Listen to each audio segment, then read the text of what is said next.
Post-traumatic stress disorder touches the lives of millions.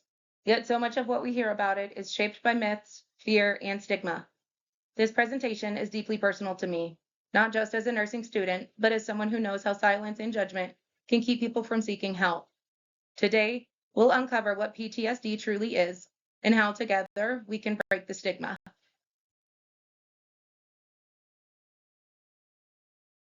Post-traumatic stress disorder affects millions of people worldwide, yet it's still one of the most misunderstood and stigmatized mental health conditions.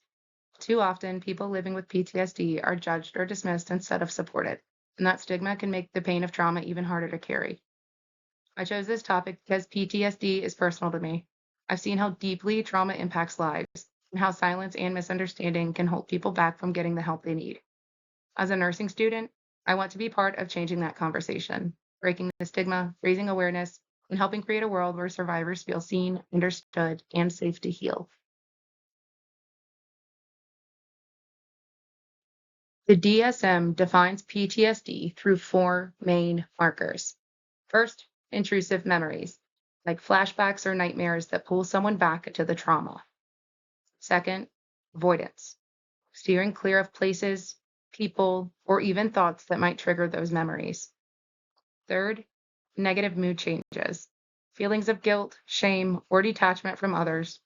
And fourth, hyperarousal, body stuck on high alert, leading to trouble sleeping, irritability, or being easily startled.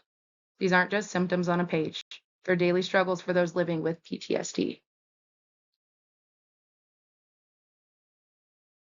PTSD doesn't have a one size fits all cure, but there are many effective treatments that help people heal. Therapies like EMDR, cognitive behavioral therapy, and exposure therapy help the brain safely process trauma. Medications, such as antidepressants or anti anxiety drugs, can ease symptoms like panic or insomnia. Support systems like peer groups, service animals, and even creative outlets like art or writing give survivors a sense of connection and control. The most important piece is trauma informed care, treatment that focuses on safety, trust, and respect for each person's journey.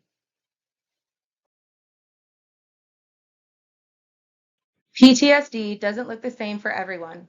Gender, race, culture, and identity all shape how trauma is experienced and how healing happens.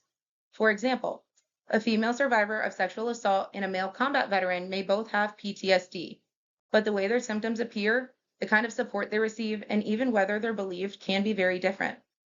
Intersectionality matters because it reminds us that treatment must meet people where they are, honoring their backgrounds, identities, and unique experiences.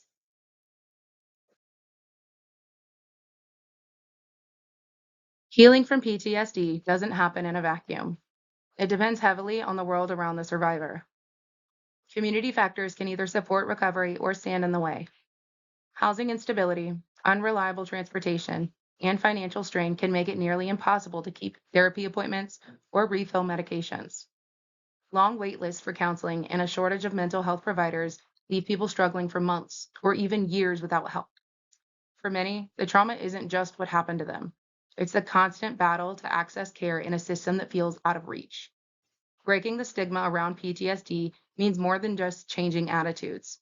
It means building communities that provide affordable services, stronger safety nets, and real, accessible paths to healing for everyone who needs them. Trauma informed care is built on three key principles: safety, trust, and empowerment. It means meeting survivors where they are, listening without judgment, and creating an environment where they feel safe to share their stories. But stigma threatens all of that. When people with PTSD hear phrases like, just get over it, or you're broken, the message they receive isn't just hurtful, it's silencing. Stigma can make survivors doubt themselves, hide their pain, and even avoid seeking the treatment they desperately need. We have to understand that stigma isn't harmless. It deepens isolation and can worsen the very symptoms people are trying to recover from. Replacing judgment with understanding and shame with compassion isn't just the right thing to do, it's an essential part of helping survivors heal. In our own community, local resources can be a lifeline for those living with PTSD. Organizations like Mental Health America of Ohio provide more than just therapy. They offer education, advocacy, and a sense of connection when survivors feel isolated. For someone struggling, walking through the door of a local nonprofit can be the first real step towards healing. These groups help with everything from navigating treatment options to finding support groups or even covering costs when finances are a barrier. Local resources matter because they meet people where they are. They remind survivors that they are not alone and that help and hope are closer than they might think. PTSD affects millions of people across the world. Yet for far too long, the conversations around it have been clouded by silence, misunderstanding, and stigma. That stigma doesn't just hurt, it isolates. It convinces survivors to hide their pain, to question their worth, and to believe that seeking help is weakness instead of strength. But awareness changes things. When we understand what PTSD really is, we replace judgment with compassion. When we speak openly, we chip away at the shame that keeps people silent. And when we create safe, trauma informed spaces, we make healing possible, not just for individuals, but for whole communities. Breaking the stigma isn't only about education, it's about action.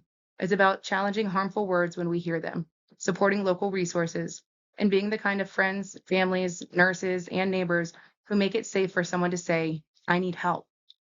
PTSD isn't rare, and neither should hope be.